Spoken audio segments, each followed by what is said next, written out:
Assalamualaikum warahmatullahi wabarakatuh, sahabat cerita rakyat.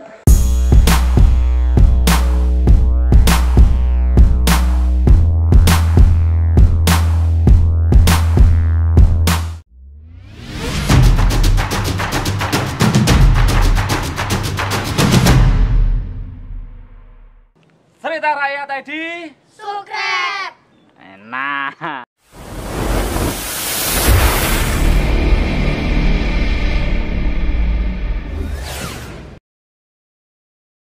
Assalamualaikum warahmatullahi wabarakatuh, sahabat cerita rakyat. Saya tepat berada di depan lokasi pembuatan keris pusaka, yaitu Empu Empu Kriangkusumo. Ya, Kriangkusumo, ada yang menyebutnya itu Empu Supo, ada yang menyebutnya itu Empu Supagati. Ya, itu bebas masing-masing ya. Sahabat cerita rakyat, nanti saya perlihatkan di dalam ada seperti apa.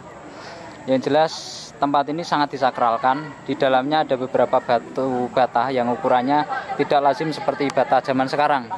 Ukurannya sangat besar sekali ya, sahabat cerita rakyat. Di sebelahnya sini, di sebelah timurnya nanti ada tempat pertapaan ya. Tempat pertapaannya Empu Supo atau semedi ketika ingin membuat keris. Jadi ketika Empu Supo membuat keris itu harus olah rasa dulu, olah batin dulu. Yang lokasinya ada di sebelah timur dari tempat pembuatan kerisnya. Kalau di depan ya, di depannya tempat pembuatan keris, di sebelah situ itu adalah tempat membakar besi ya, besi meteor kalau zaman dulu. Kita nggak bisa melogika seperti apa nalarnya, kenapa batu meteor bisa diambil dan dibuat keris. Teknologi apa yang bisa melakukan hal seperti itu? Wallahu alam.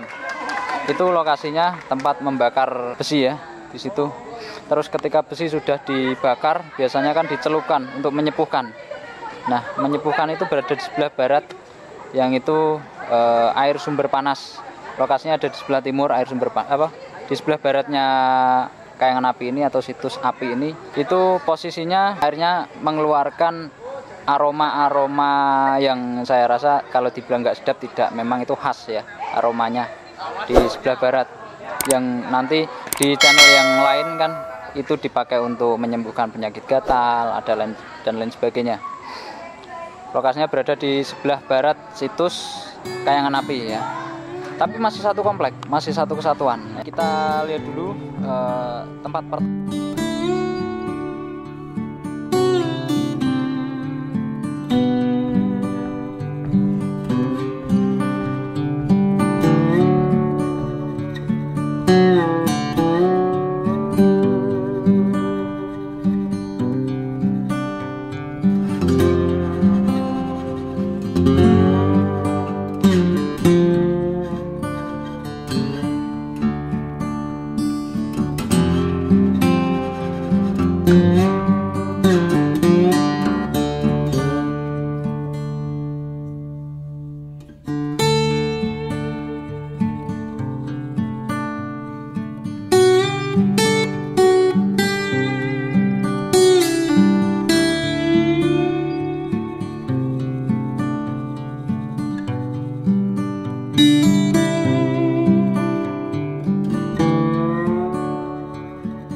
seorang tokoh yang fenomenal di zaman Majapahit tentu memiliki keistimewaan dalam hal bertapa atau bersemedi. Kita kunjungi lokasinya. Mari.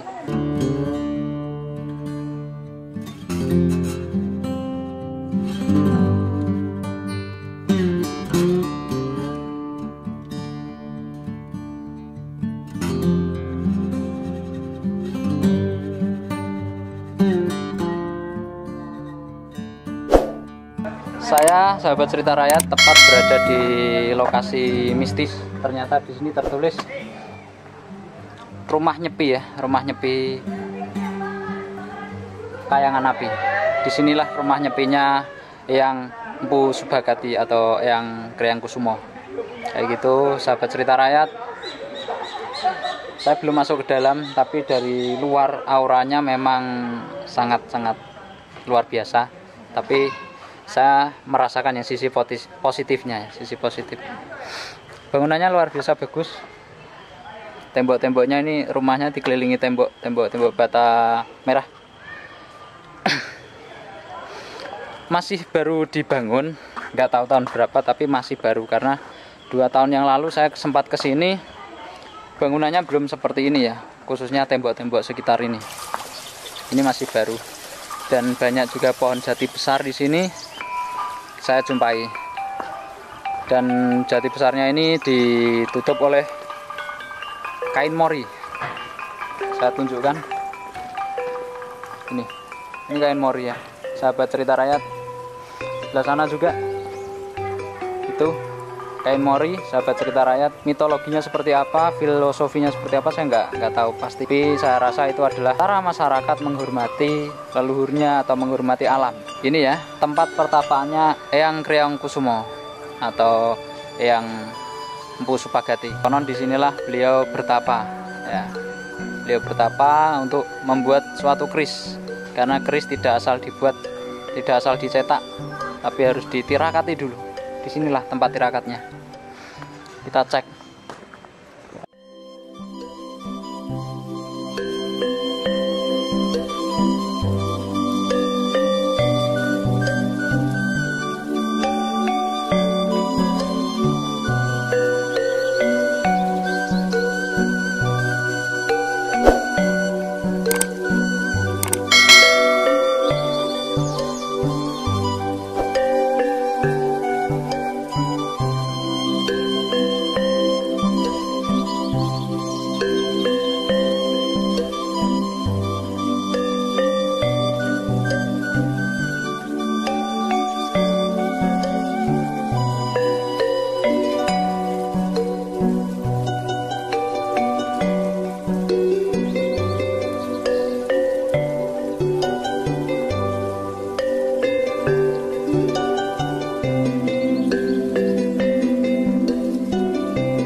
Sahabat cerita rakyat, ini lokasinya.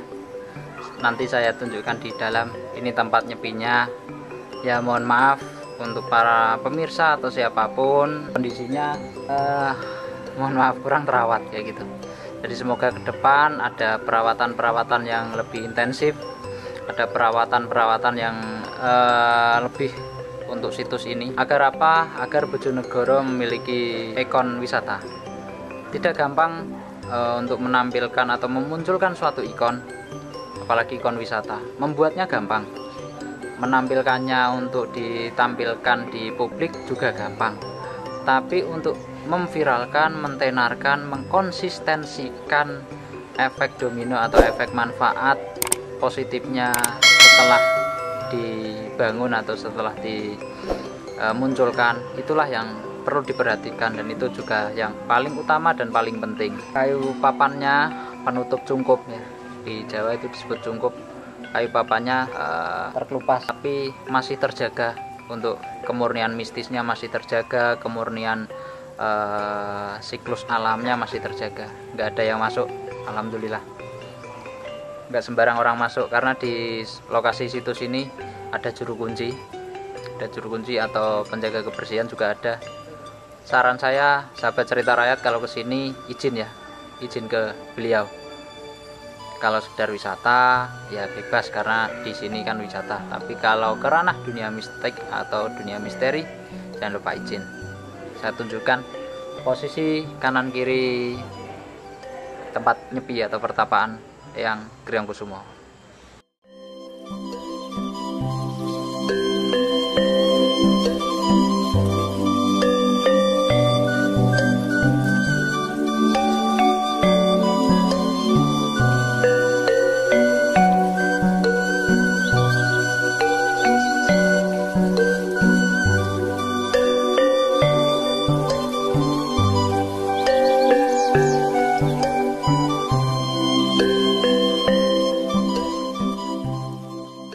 Oke, sekian sahabat cerita rakyat, ekspedisi penelusuran Satrio Imam Panjalu di Cerita Rakyat ID di lokasi situs pertapaan dan pembuatan keris zaman Majapahit, di mana di pusatnya itu lokasinya Eyang Empu Kriang Kusumo atau Empu Supagati, atau ada yang menyebutnya juga Empu Supo. Matur nuwun, jangan lupa komen sebanyak-banyaknya. Mau nambah wawasan ya boleh, mau mengurangi wawasan boleh, mengoreksi boleh. Yang jelas kebenaran bukan milik saya, kebenaran adalah milik panjenengan semuanya yang belajar. Saya hanya menyampaikan, saya hanya memberikan informasi. Semoga ini bermanfaat dan semoga ke depan lokasi wisata ini atau lokasi yang sangat luar biasa ini mendapat perhatian lebih. Agar apa? Agar menjadi ikon wisata, khususnya situs cagar budaya atau apapun lah, agar lebih ramai, agar ekonomi hidup. Matur nuwun, itu dari saya ekspedisi hari ini. Billahi taufiq wal hidayah. Wassalamualaikum warahmatullahi wabarakatuh.